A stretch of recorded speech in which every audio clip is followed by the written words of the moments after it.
Magandang umaga po sa bawat isa sa inyo. Welcome back to our 365 Bible verses everyone should know. Maraming salamat po sa sponsor natin, ang ating kaibigan na lagi nating katuwang dito sa ating channel, si Brother Alvin. At greetings po sa lahat ng mga supporters natin dito sa ating channel. Talaga pong bawat isa sa inyo malaking encouragement po para sa akin. So salamat po sa inyo, pagpalain po kayo ng ating Panginoon. And by the way, pag nag-support po kayo dito sa channel natin, please make it easy for me. Just let me know your name. Tuloy po natin yung ating talakayan po patungkol po sa God's perfect time. Alam niyo po yung perfect timing ng Panginoon to solve all of our human miseries, lahat ng mga pangit sa mundo na ito, lahat ng suffering, pagdurusa, kaguluhan, kamatayan, kasalanan. Kailan po 'yon mangyayari? Yung wawakasan ng Diyos lahat ng kamalian dito sa mundo. Mangyayari po yon at the second coming of the Lord Jesus Christ. Kaya po yung hope natin, yung pag-asa talaga natin na ang Panginoong Jesucristo ay muling bumalik dito sa ating mundo. Yan po ay magaganap according to God's perfect timing. Now, ang pag-aaralan po natin ngayon, matatagpuan po sa 1 Corinthians chapter 15 verse 19. Ito po ay patungkol sa resurrection at the same time muling pagbabalik ng ating Panginoong Jesucristo. Sabi po rito, if in Christ we have hope in this life only. Kung ang pag-asa lang natin dito sabi dito, kung sa buhay lamang na ito tayo umaasa kay Kristo, tayo na ang higit na kahabag-habag sa lahat ng mga tao. We are of all people most to be pitied.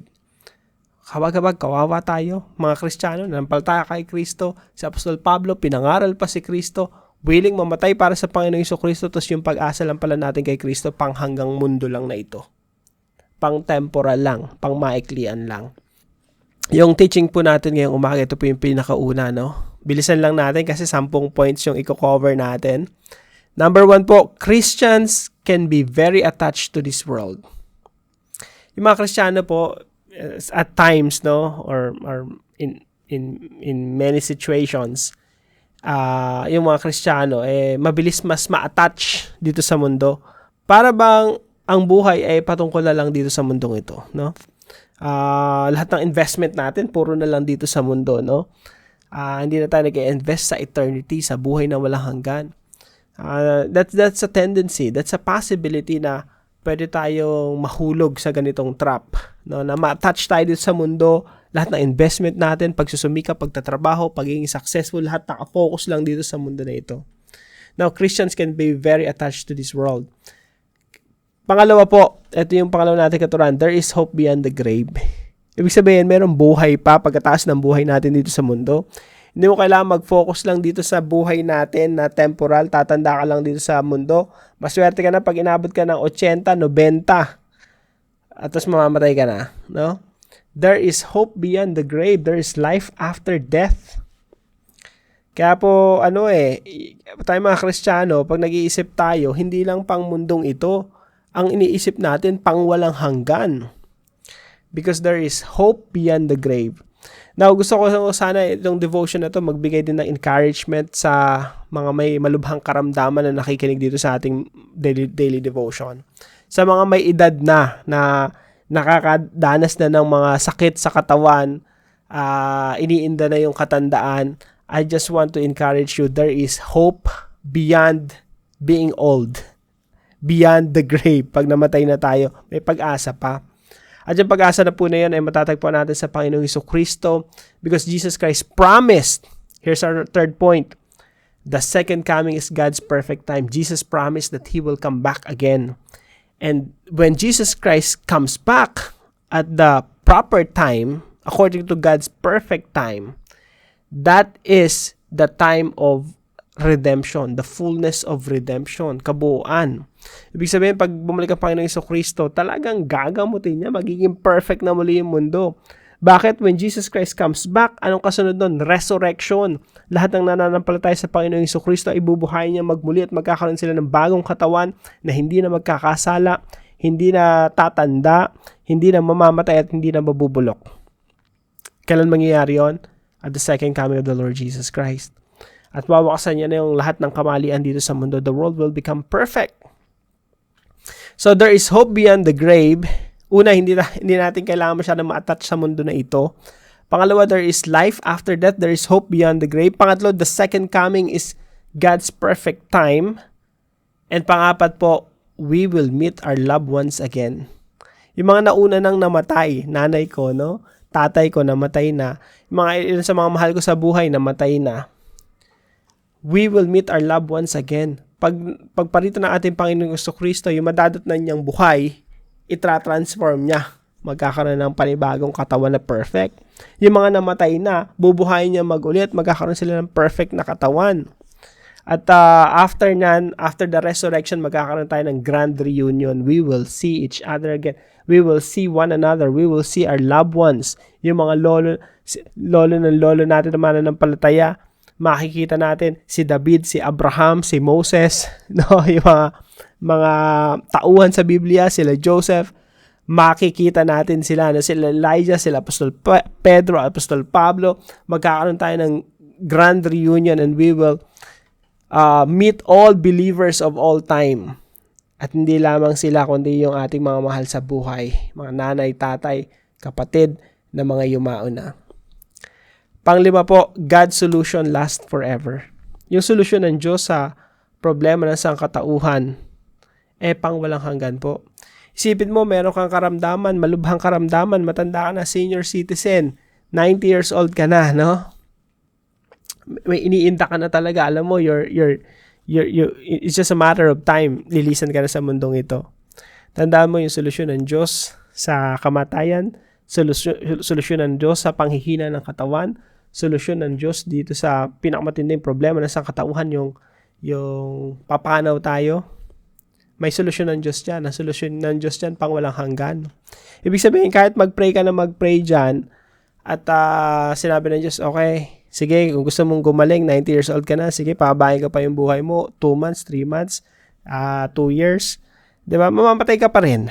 No? Kahit na pababayin ng Diyos yung buhay mo na 1 taon, mamamatay ka pa rin.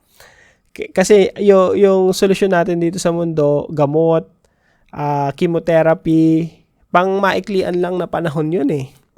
Pero yung solusyon ng Diyos talaga, hindi gamot, hindi chemotherapy, hindi mga doktor, hindi ospital.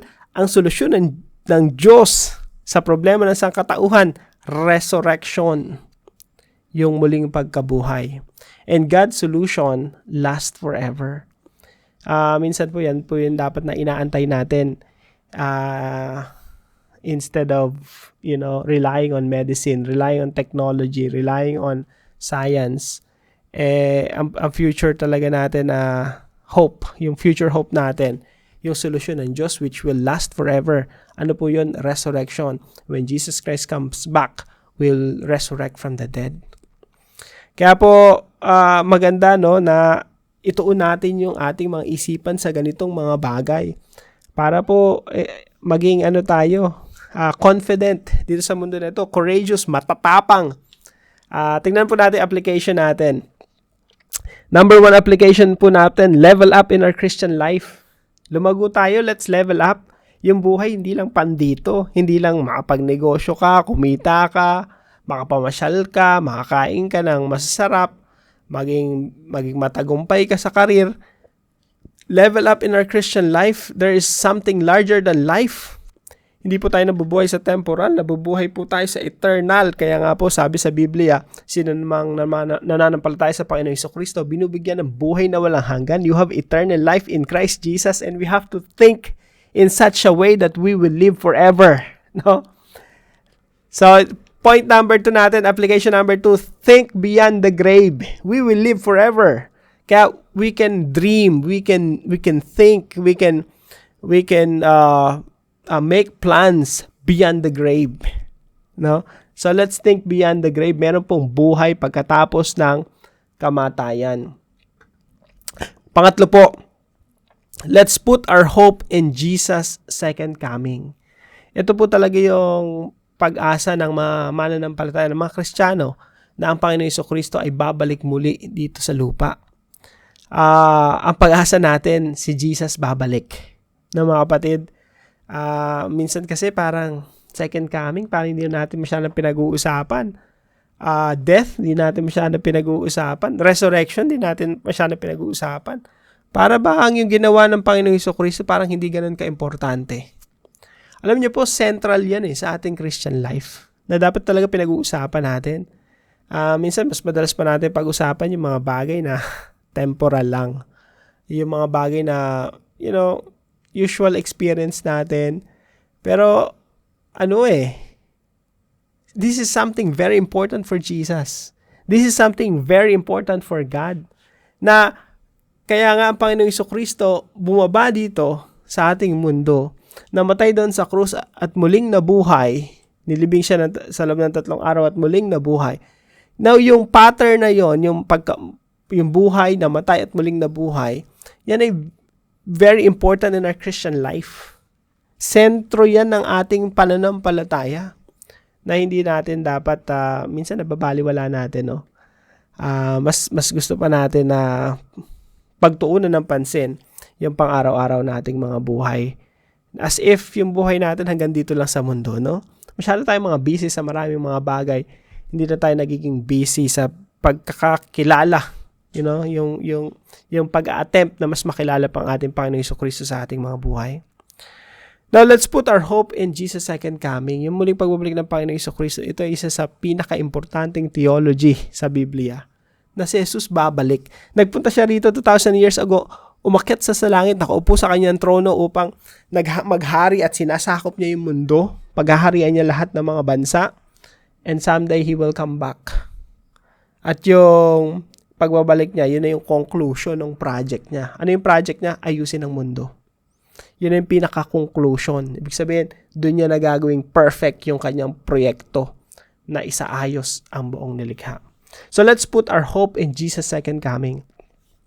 Pang-apat po, very important. Pinag-usapan natin kanina, we will meet our loved ones again.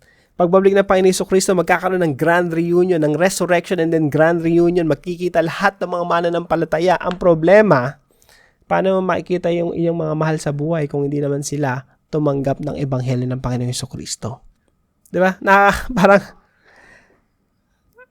nakakalungkot isipin, diba? Kaya po napakalaga na bago pa magkaroon ng resurrection, bago bumalik ang ating Panginoong Jesucristo, busy tayo na hikayatin ang ating mga mahal sa buhay palapit sa ating Panginoong Jesucristo. We share the gospel to them. So, ito po yung pang-apat, no? Share the gospel to our loved ones. Ito po mga videos na ginagawa po natin. Ito po ay, marami po dito mga gospel presentation. Yung mga videos na ginagawa natin, pwede natin itong gamitin bilang instrumento para maabot natin yung mga mahal natin sa buhay. Na share natin yung mga devotions natin and then simulan natin i-discuss sa kanila kahit very informal lang. Anong natutunan mo sa devotion natin? Anong natutunan mo dun sa sinend ko sa iyo? Napanood mo ba yung sinend ko sa iyo? Ito yung natutunan ko dyan. I just wanna share these things with you because I love you. Diba? So let's share the gospel to our loved ones. Para pag dumating ang Panginoong Jesucristo, nagkaroon ng resurrection, nagkaroon ng grand reunion, makikita-kita talaga tayo. Panglima po, let's find courage in God's eternal solution. Dapat tayong mga Kristiyano, tayo yung mga pinakamatatapang sa lahat ng mga tao sa buong mundo. Why? Because we believe in God's eternal solution. We believe that someday we will resurrect from the dead. Merong perfect time ang Diyos na re-resolbahin lahat ng problema ng sangkatauhan sa pamamagitan ng pagsasaayos nito. Unang-una na yung resurrection natin, yung muli natin pagkabuhay. Tayo na dapat yung pinakamatatapang. Why? Because no one can kill you. You are undefeated. Pag pinatay ka, muli kang bubuhay ng Panginoong Jesucristo. Who can kill someone whom the Lord will save? Whom the Lord is saving, and will save in the future. Diba? Wala talaga eh. Hindi ka mapapahamak eh. Alam mo na, you're safe and sound and secure in the arms of God. So let's find courage in God's eternal solution. Para po sa ating discussion, why do you think, of all people in the world, we should be the most courageous? Bakit mo dapat isipin, no? Sa lahat ng mga tao sa mundo, bilyon-bilyon mga tao sa mundo, tayong mga Kristiyano dapat yung pinakamatatapang. Sagutin natin yan sa ating discussion group at para po sa ating panalangin. Lord, thank you because I have the right to be fearless. I can face the world with courage because of the hope of resurrection. I praise you and glorify your name because there is hope beyond the grave. In Jesus' name. Sama po natin ito sa ating mga panalangin. At kung may natutunan po kayo dito sa ating devotion, let us know in the comment section below. And please share this devotion to your family and friends. God bless you po. See you po tomorrow 5 a.m. dito sa ating daily devotion.